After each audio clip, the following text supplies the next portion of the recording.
Friends, మీకు ఈ video నచ్చితే లైక్ చేయండి, సబ్స్క్రైబ్ చేయండి. రాజు వాళ్ళు కావ్య ఇంటికి వస్తూ ఉంటారు. వాళ్ళని చూడగానే అక్కడున్న రాజు కావ్య ఒక్కసారిగా షాక్ అయిపోతూ ఉంటారు. ఇంతలో అక్కడున్న బ్యాంకు వాళ్ళు మాత్రం మీరు అడిగిన గడువు తీరిపోయింది. మీరు ఆ 100 కోట్ల అప్పును తీర్చలేకపోయారు. అందుకే మేము కోర్టుకు వేయవలసి వస్తుంది అని చెప్పేసి అంటూ ఉంటారు.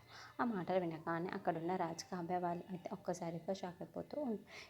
ఇంట్లో ఉన్న వాళ్ళందరూ కూడా వాళ్ళని చూసి ఒక్కసారిగా షాక్ అయిపోతూ ఉంటారు. ఇప్పుడు ఏం చెయ్యాలా అని చెప్పేసి ఆలోచిస్తూ ఉంటారు. ఇంతలో అక్కడికి ధాన్యలక్ష్మి వచ్చేసి, ఏంటి 100 కోట్ల అప్పుని తీర్చలేకపోయారా? ఇప్పుడు ఆ 100 కోట్లు ఎక్కడ ఉందో ఏంటో అని చెప్పేసి అంటూ ఉంటుంది. ఆ మాట వినగానే అక్కడున్న రుద్రాన్ని కూడా, ఈ 100 కోట్లు మీరు అప్పు చేసి ఎక్కడ దాచిపెట్టారో చెప్పండి కాస్త అని చెప్పేసి అంటూ ఉంటుంది.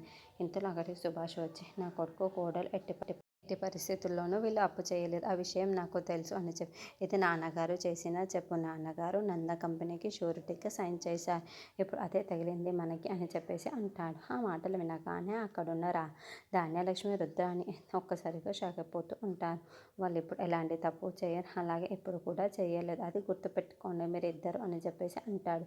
ఇంతలో అక్కడున్న ధాన్యలక్ష్మి మాత్రం, మీరు ఏం చేస్తారో నాకు తెలియదు, నా వాటా నాకు ఇచ్చేయండి, తర్వాత మీరు ఎవరు దాన కర్మాలు చేస్తారో, ధాన్యాలు చేస్తారో, ఏం చేస్తారో అది అవన్నీ నాకు అనవసరం, ముందు నా వాటా నాకు ఇచ్చేస్తే చాలా మంచిది అని చెప్పేసి అంటూ ఉంటుంది.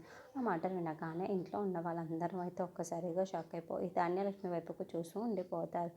ఏంటి ఇలా చూస్తున్నారు? అవును, నిజంగానే నా వాటా నాకు ఇచ్చేసి తర్వాత మీరు దానాలు చేస్తారు, ఏం చేస్తారో, ఎవరికి ఇస్తారో అది మీ ఇష్టం అని చెప్పేసి అంటూ ఉంటుంది.